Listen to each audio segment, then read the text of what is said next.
नमस्कार डॉक्टर साहब। मैं डॉक्टर सिद्धार्थ मित्तल फिर से एक बार आपके साथ हूँ। आज हम जैसे कि सीरीज बना रहे हैं कुछ मेडिसिन के ऊपर कि हम लोग अपनी प्रैक्टिस में क्या क्या मेडिसिन का यूज़ कर सकते हैं। तो आज हम एक ऐसे टॉपिक लेके आए हैं जो कि एक समस्या है। और कोई भी फील्ड का डॉक्टर हो, एलोपैथ का हो, चाहे मतलब वेस्टर्न मेडिसिन का हो, चाहे आयुर्वेद का हो, चाहे होम्योपैथ का हो, एक हेमोस्टेट का होना या हेमोस्टेट की प्रॉपर्टी वाली मेडिसिन का होना, मतलब खून को रोकने की क्षमता वाली ऐसी दवाइयाँ जो कि नेचुरल बेसिस पे काम करती हो, मतलब आयुर्वेदिक हो या हर्बल हो या कह सकते हैं कि नेचुरल हो जो। ठीक। तो हेमोस्टेट के लिए मतलब खून को रोकने की दवा, ऐसी दवा जो ब्लीडिंग की समस्याओं में काम आती हो, ब्लड को रोकने का काम करती हो। और अगर हम बात करें तो बहुत ज़्यादा ऑप्शन नज़र नहीं आते हैं। अगर हम लिटरेचर्स को पुराने उठाएं तो बहुत ज़्यादा लंबी चौड़ी लिस्ट नहीं मिलती है, बहुत ही सेलेक्टिव मेडिसिन मिलती है। तो आज मैं उन्हीं कुछ सेलेक्टिव मेडिसिन जो हैं जो कि हेमोस्टेट का काम करते हैं उनके ऊपर डिस्कस करेंगे आपसे। थोड़ा डिस्कस करेंगे, 10 मिनट का वीडियो बनाएंगे केवल। तो कोई भी बीमारी, मैं ऐसा नहीं कह रहा कि पायल्स फिशर फिशला जो प्रोक्टोलॉजी फील्ड है उसमें होने वाली ब्लीडिंग की बात मैं कर रहा हूँ। मैं हेमोस्टेट की बात कर रहा हूँ, मतलब खून को रोकने की, रक्त स्तंभक या रक्त स्तंभन जो है उस प्रक्रिया को करने वाली, खून को रोकने वाली दवा की बात कर रहा हूँ मैं। चाहे वो फिर वो एपिस्टेक्टिस हो, नाक से खून आना हो, महिलाओं की जो मेट्रोलॉजिया होता है, मतलब कि मेंसेस के समय ज़्यादा ब्लड का आना हो, वो वाली समस्या हो, किसी चोट चपेट के लगने से होने वाला खून हो। कोरोनिक ट्रॉमा की बात नहीं कर रहा हूँ मैं बात कर रहा हूँ नॉर्मल वुंड्स की, जैसे वो उनमें पोस्ट ऑपरेटिव ओजिंग होती है, ऐसी समस्याओं की बात कर रहा हूँ।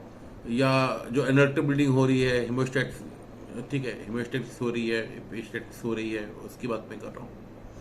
तो जब हम बात करते हैं तो हम कुछ मेडिसिन का अभी नाम लेंगे, जो डिस्कस करेंगे, छोटा मोटा डिस्कस करेंगे।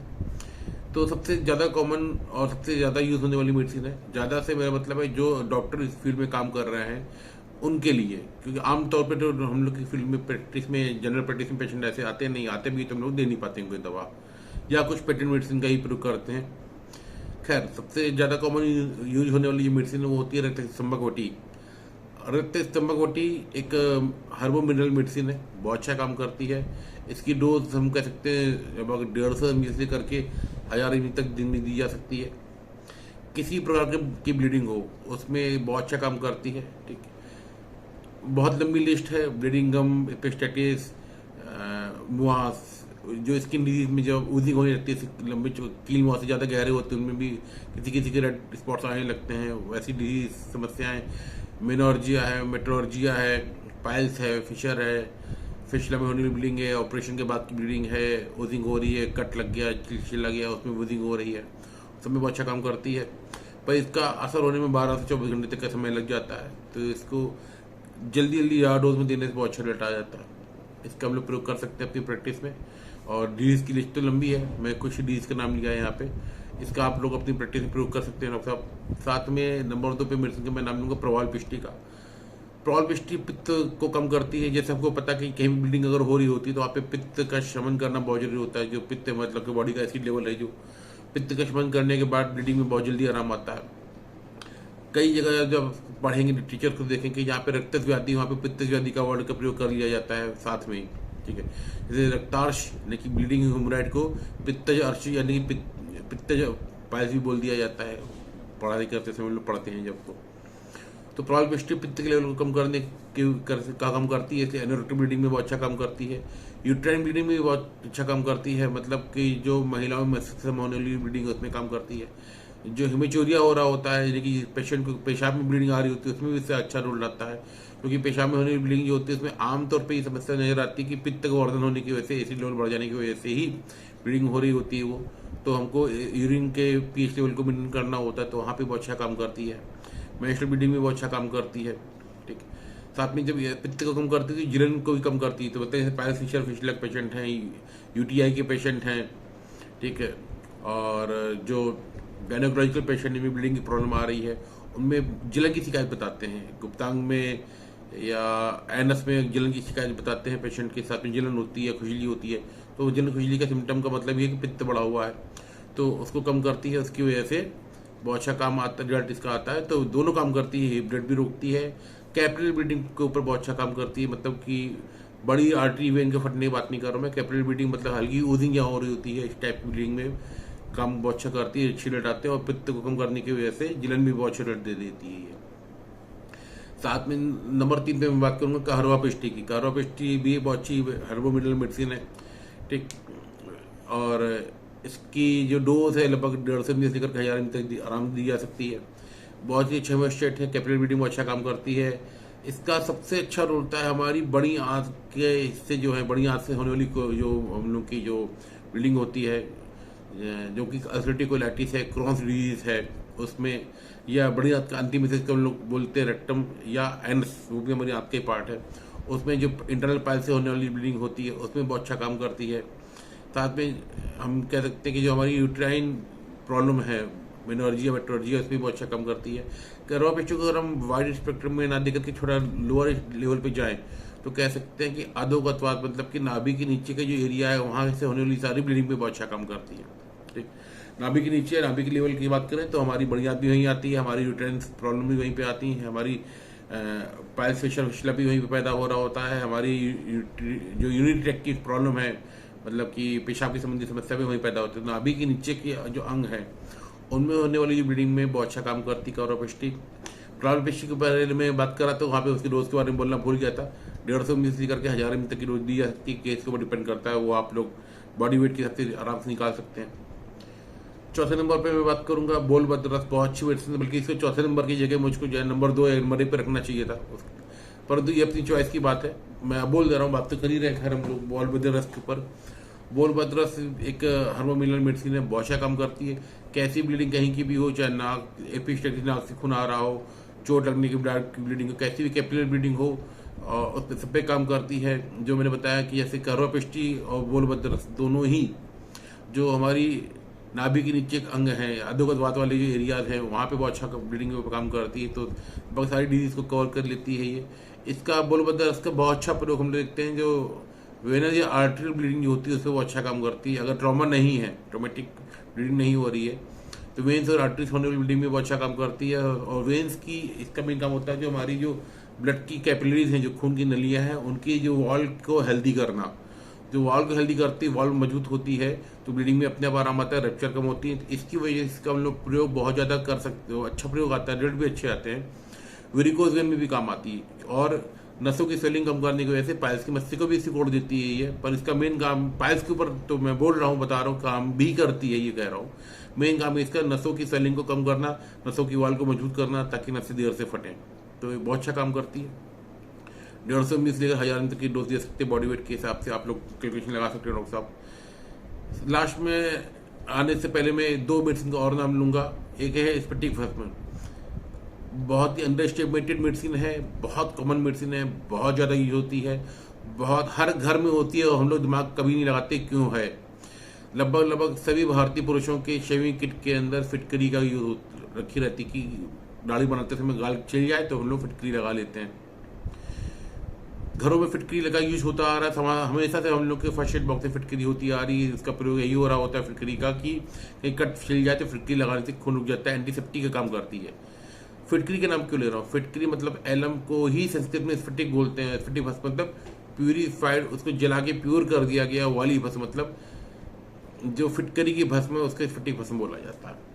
तो फिटकरी हम सब जानते हैं कि बहुत अच्छा हेमोस्टेटिक, कोई भी चोट कटा फटा जला छिला कहीं से भी हो, वहाँ से ब्लड अगर आ रहा हो लगाने में काम आती है, बहुत ही अच्छा एंटीसेप्टिक है, ठीक। तो कोई भी ब्लीडिंग अगर हो रही है वहाँ पे लोकल एप्लीकेशन के अलावा खाने में भी वही काम करती है। ऐसा नहीं कि हमने लगाना ही लगाना है, खाने में भी उसका बहुत अच्छा रिजल्ट आता है। जब हम लोग पेशेंट देते हैं स्फटिक भस्म तो बहुत सी चीज़ों में लंबी चौड़ी लिस्ट आ जाती है उसकी। हेमोस्टेट तो है ही, हेमोस्टेट का काम तो कर ही रही, ब्लड रोकने का काम तो कर ही रही, साथ में एंटीबैक्टीरियल भी है तो हल्के फुल्के इन्फेक्शन में काम आती है। एंटी फंगल भी, तो स्किन डिजीज में भी दे सकते हैं हम लोग। बैक्टीरियल इन्फेक्शन होने की वजह से भी को हम लोग बहुत सी लंबी लिस्ट डिजीज की दे सकते हैं, जहाँ पे इन्फेक्शन हो रखा हो उसके साथ भी दे सकते हैं, एंटीबायोटिक के साथ दे सकते हैं, एज एंटीबायोटिक भी दे सकते हैं। एंटीसेप्टिक का काम होने की वजह से जो सेकेंडरी इन्फेक्शन चांस होते हैं, जैसे कि पाइल्स फिशर फिशर पेशेंट होते हैं, उनमें सेकेंडरी इन्फेक्शन बहुत होता है, क्योंकि मल तक की जगह पे घाव बना, फिशर बना, ब्लड आ रहा है, आपने खून मले रोटी पर घाव तो भरने में समय लगेगा ना, तो घाव पे मल लगने से वहाँ पे इन्फेक्शन क्रिएट होता है। तो वहाँ पे एंटीसेप्टिक काम करता है खाने हुए लगाने से, दोनों तरीके से, ठीक है। और ब्लड तो रुक ही रही है। स्फटिक भस्म की मात्रा की बात करें 150 मिली करके 500-700 ml तक आराम से दिया सकता है, कोई बड़ा इशू नहीं आता। 1000 ml तक की डोज हैवी पेशेंट अगर दे सकते हैं, ठीक। पर डोज के लिए मैं ये कहूँगा कि हम लोग को खुद विचार करना चाहिए। बॉडी वेट के सब पेशेंट की नीड अलग होती है, बॉडी स्ट्रक्चर अलग होता है, वेट अलग होता है, जेंडर और एज अलग होती है। तो और अंत में बात करूंगा मैं एक अर्शोग्निवटी की। अर्शोग्निवटी का जो नाम है वो होता है कि अर्श को हरने वाली वटी। तो इसकी वजह से बहुत कॉमन हम लोग क्या करते हैं कि जो इंटरनल पाइल्स को उसमें देते, पर ऐसा नहीं है। अर्शोग्निवटी इसका मेन फंक्शन है, अर्शोग्निवटी का वो है आर्टरीज, वेन या जो हमारी ब्लड वेसल्स हैं उनकी वॉल को मजबूत करना, जो कि बोलबद्ध का भी काम था, पहले हमने बोला बोलबद्ध रस के ऊपर, उसको मजबूत करना, उसकी सेलिंग को कम करना। जब उसकी सेलिंग कम होगी तो पाइल्स के मस्सों का साइज कम हो जाता है, फिर चाहे वो इंटरनल हो, चाहे एक्सटर्नल हो, चाहे एक्सो इंटरनल हो।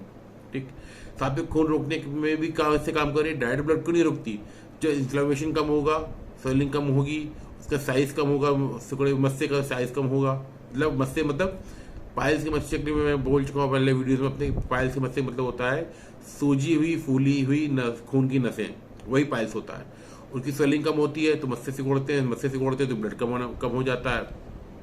साथ में वेन्स की जो आर्टरी या ब्लड की वेसल्स की जो वॉल्स हैं उसको मजबूत करती है। तो कॉन्स्टिपेशन या किसी वजह से इंजरी होने या प्रेशर बढ़ने की वजह से वॉल को फटने से ब्लीडिंग का चांस होते हैं। जब वॉल मजबूत होगी तो फटेगी कम तो ब्लड कम आएगा। ठीक, तो इसके मेन दो काम होते हैं, जो खून की नसें हैं उनकी सूजन को कम करना, उनकी वॉल को मजबूत करना और उनको सिकोड़ना। जो ये तीन काम होंगे ब्लड अपने आप रुकेगा, सेलिंग कम होगी और मस्से सिकोड़ के छोटे हो जाएंगे तो मरीज को भी राहत आ जाती है। ठीक, वात पित्त का बैलेंस करती है, माइल्ड पेन किलर है। तो जब मरीज के मस्से सूज जाते हैं तो उसमें वहाँ पे इन्फ्लेमेशन आता है तो दर्द होता है, एंटी इन्फ्लेमेटरी काम भी करती है और मस्से को सिकोड़ने के बाद में वहाँ पे दर्द में भी राहत आती है। इन 4-5 मेडिसिन का यूज मैं अपनी प्रैक्टिस में करता हूँ। पोस्ट ऑपरेटिव भी करता हूँ, पीरी ऑपरेटिव भी करता हूँ। पेशेंट जब पाइल्स लेके आता है, फिशर लेके आता है, ब्लीडिंग की प्रॉब्लम लेके आता है, यूट्राइन ब्लीडिंग लेके आता है, तो भी इन मेडिसिन का मैं यूज करता हूँ। ठीक है, इनका मैं डोज आपको बताई दी है। अगर आप कॉम्बिनेशन की बात करें तो मैं अपनी क्लिनिक में एक ब्रांड है स्टेप्टॉन, इसका यूज करता हूँ। स्टेप्टॉन जो टैबलेट है, एक बड़ी साइज की गोली है। ये बड़ी साइज की गोली होने का फ़ायदा ही होता है पेशेंट को कि उसको बहुत सारी मेडिसिन नहीं खानी पड़ती हैं। एक ही सिंगल टैबलेट के अंदर जो भी रक्त स्तंभक वटी 200 mg के आसपास पड़ी हुई है, प्रवाल पिष्टी 200 mg के आसपास है, कहरवा पिष्टी, बोलबद्ध रस, स्फटिक भस्म और अर्शोग्निवटी, सारी दवाइयाँ इसके अंदर 200 से 250 mg के आसपास पड़ी हुई हैं। सारी दवाई इसके अंदर होने की वजह से हम पहले जब पेशेंट को लिखते हैं हम लोग, आप दवाइयों, जो मैंने आपको 6 दवाइयों के बारे में बोला, आप अपने पेशेंट को 6 दवाइयाँ अलग अलग लिख सकते हैं। 6 दवाइयों की 6 गोलियाँ सुबह शाम दिन में 3 बार आप खिलाएंगे तो पेशेंट इरिटेट हो जाएगा। उससे मैं अपनी प्रैक्टिस में यही लिखता आ रहा हूँ हमेशा से, ये 6 दवाइयाँ लिखता आ रहा हूँ। पहले पेशेंट इरिटेट हो जाता था, गुस्सा होता था कि भाई 6 गोली कौन खाएगा, वो भी दिन में 3 बार 4 बार। अब उसके पेशेंट को मैं सुबह शाम खाने के लिए बोल देता है शिफ्टॉन। उसका फ़ायदा उसको ये होता है कि भाई एक ही गोली के अंदर 8 दवाइयाँ हो जाती हैं। तो गिनती के नाम को कहता है मैं तो सब एक ही गोली खा रहा हूँ, पर 8 दवाइयाँ हम पहुँचा देते हैं और 2 बार या 3 बार के डोज पे ही मरीज को आराम आने लग जाता है। और 1 हफ्ते के बाद चलाता हूँ मैं आमतौर पर। बाकी आपको के लिए मैं सलाह ये दूंगा कि आप किसी भी ब्रांड के ऊपर जाने से अच्छा कि आप ये सारी जो भी मैंने आपको 6 मेडिसिन बताई, इनको आप रस्सा को हम सब ने पढ़ा हुआ, घर पे भी बना सकते हैं, अपनी क्लिनिक में यूज करने के लिए क्लिनिकल लेवल बना सकते हैं।